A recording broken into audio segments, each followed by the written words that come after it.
Hello students, let's discuss a practical question of internal reconstruction. So here we have a balance sheet of Godbole Company Limited, जिसमें आपके पास equity share capital दे रखा है, उसका reserve and surplus दिया हुआ है, non current liabilities and non current assets and current assets दे रखी है।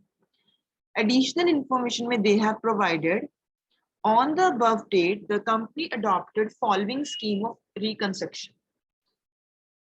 The preference shares are to be reduced to fully paid shares of 75 each and equity shares are to be reduced to shares of ₹40 each fully paid. उन्होंने क्या किया है कि preference shares को उन्होंने कम कर दिया है 100 से, जो कि पहले ऊपर देखिए 100 पे था हमारे पास प्रेफरेंस शेयर्स,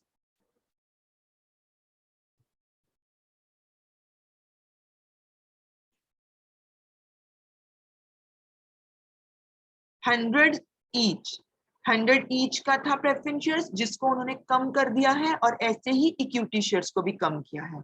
तो प्रेफरेंस शेयर्स को उन्होंने कम कितने पे कर दिया है, कितने पे लेके आए हैं, 2 fully paid shares of 75 each. तो इसकी जर्नल एंट्री क्या डालते हैं हम, मैंने आपको कल बताया था कि लास्ट लेक्चर में कि क्या होता है, जिसको हमने खत्म करना होता है, जिस प्रेफरेंस शेयर कैपिटल, जिस इक्विटी शेयर कैपिटल या प्रेफरेंस शेयर कैपिटल को, उसको हम क्या कर देते हैं, डेबिट, और नए वाले को क्या कर देते हैं, क्रेडिट।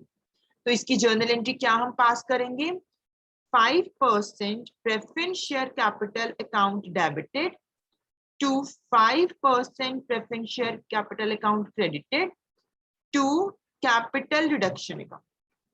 कैसे, क्योंकि कितने शेयर्स थे उसके पास 3000 शेयर्स थे ऑफ 100 ईच। ये 3000 शेयर्स थे ऑफ 100 ईच, और वो कितने पे लेके आया उसको, 3000 divided by 3 lakh divided by 100 into 75।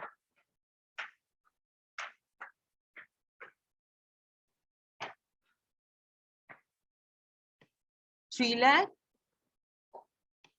Divided by 100 का था और उसको लेके कितने पे आया, 75 पे लेके आया। तो हमारे पास क्या इसकी अमाउंट कितनी आ जाएगी, हमारे पास इसकी अमाउंट आ जाएगी 2,25,000।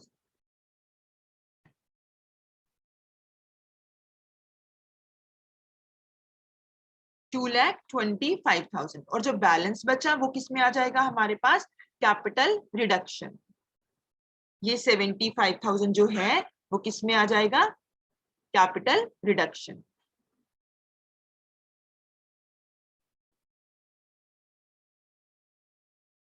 देन सेम नेक्स्ट एंट्री हम डालते हैं इक्विटी शेयर्स के लिए। एंट्री क्या होगी, equity share capital account debited to equity share capital account to capital reduction. अब उसको वो किस पे लेके आए हैं, 100 की बजाय वो लेके आ रहे हैं 100 से किस पे लेके आ रहे हैं, 40 पे, 100 से 40 पे। तो क्या एंट्री डालेंगे हम, कितने की इक्विटी शेयर कैपिटल थी, ऊपर देखिए हम, इक्विटी शेयर कैपिटल थी हमारे पास 6 लाख रुपीस की।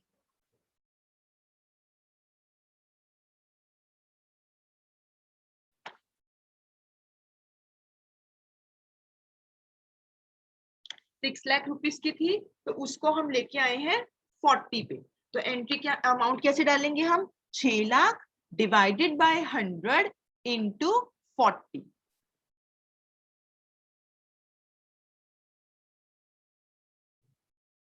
₹6,00,000 divided by 100 into 40, तो अमाउंट विल बी 2,40,000 और जो बैलेंसिंग फिगर होगी वो चली जाएगी हमारे कैपिटल रिडक्शन अकाउंट। ठीक है, देन नेक्स्ट हमें दे रखा था थर्ड पॉइंट में, the fictitious and intangible assets are to be eliminated. ऊपर देखिए कौन कौन से फिक्टिशियस एसेट है हमारे पास या फिर इनटेंजिबल है, वो है हमारे पास गुडविल, यानी कि हमें उसको क्या करना है, राइट ऑफ करना है। देन उन्होंने बोला है लैंड एंड बिल्डिंग को एप्रिशिएट करना है और मशीनरी को डेप्रिशिएट करना है। और एक्सपेंसेस ऑफ रिकंस्ट्रक्शन दे रखे हैं 4500। चलिए देखिए हम कैसे राइट ऑफ करेंगे।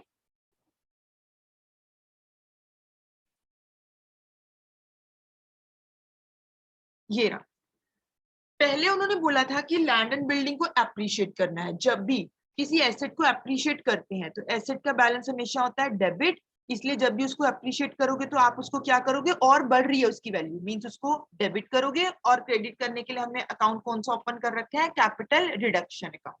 तो ये एंट्री आ गई हमारे पास,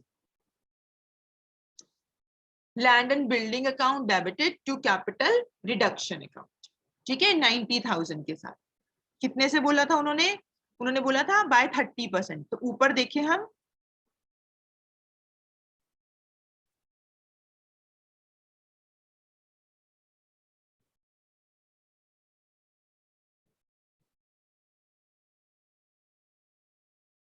कितनी वैल्यू गिवन है इसकी लैंड एंड बिल्डिंग की, 3 लाख।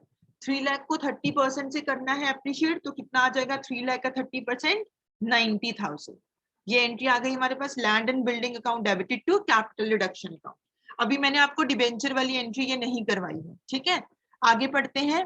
उन्होंने हमें बोला था रिकंस्ट्रक्शन एक्सपेंसेस पे कर रहे हैं हमने, तो एंट्री क्या आ जाएगी, reconstruction expenses account debited to bank account. अब जब भी आप रिकंस्ट्रक्शन करते हो, कोई खर्चा पे करते हो, तो हमने स्पेशल अकाउंट ओपन कर रखा है कैपिटल रिडक्शन अकाउंट। एक तरह से ये हमारा P&L की तरह ही ट्रीट होता है। जैसे हम सारे खर्चे करके P&L में ट्रांसफर करते हैं, ऐसे ही रिकंस्ट्रक्शन एक्सपेंसेस को भी बाद में किसमें ट्रांसफर करेंगे, कैपिटल रिडक्शन अकाउंट में। चलिए देखते हैं लास्ट एंट्री हमारी कैपिटल रिडक्शन अकाउंट में, जो कैसे हम ट्रांसफर कर रहे हैं, ठीक है। क्या क्या चीजें हमने राइट ऑफ करनी थी। एक तो उन्होंने बोला था कि गुडविल को राइट ऑफ कर दो, फिक्टिशियस एसेट्स को राइट ऑफ कर दो, ठीक है।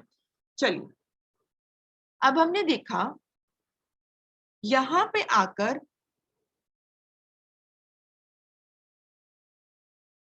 ये रहा सेकंड पॉइंट की जो डिबेंचर वाली एंट्री थी वो पहले करवा रही हूं मैं आपको। The debenture holders took over the stock and debtor in full satisfaction of their claim. Debenture holder देख लो कितने के थे ऊपर, डिबेंचर होल्डर थे 1.5 लाख रुपए के। तो उन्होंने बोला है कि 1.5 लाख वाले एक तो स्टॉक लेके जा रहे हैं, एक डेटर लेके जा रहे हैं in full satisfaction of their claim, ठीक है। तो जर्नल एंट्री क्या डाल देंगे, डिबेंचर्स लेके जा रहे हैं, डेबिट कर देंगे डिबेंचर्स को, क्योंकि डिबेंचर्स एक तरह से खत्म हो रहे हैं। उसको स्टॉक दे दिया, डिबेंचर्स थे 1,50,000 के, स्टॉक कितने का था हमारे पास, स्टॉक था 65,000 का, डेटर थे 70,000 के, दोनों वो ले गए, स्टॉक ले गए 65,000 से, डेटर्स ले गए 70,000 से। जो बैलेंसिंग फिगर होगी वो किसमें चली जाएगी, कैपिटल रिडक्शन अकाउंट में 15,000। अब लास्ट एंट्री करने के लिए हमने क्या करना है, कैपिटल रिडक्शन का पहले बैलेंस देखना है कि कितना बैलेंस आपके पास पड़ा है। तो हम क्या करेंगे, चेक करेंगे कैपिटल रिडक्शन में कितना बैलेंस है। पहली एंट्री में कैपिटल रिडक्शन क्रेडिट हुआ 75,000, दूसरी में क्रेडिट हुआ 3,60,000, दोनों को प्लस किया। तीसरी में क्रेडिट हुआ 15,000 के, अगेन प्लस। देन फिर से क्रेडिट हुआ 90,000 का, प्लस किया। इन सारी कैपिटल रिडक्शन की अमाउंट को टोटल करके आपके पास अमाउंट आ जाएगी 5,40,000, ठीक है। जितना बैलेंस हमारे पास आ गया,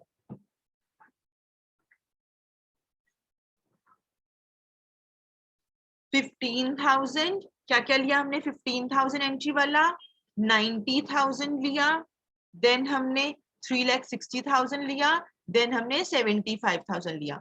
अमाउंट विल बी 5,40,000। यानी कि इतना कैपिटल रिडक्शन में मेरे पास क्रेडिट में बैलेंस है। अब उसको यूज करेंगे हम सारी चीजों को राइट ऑफ करने के लिए।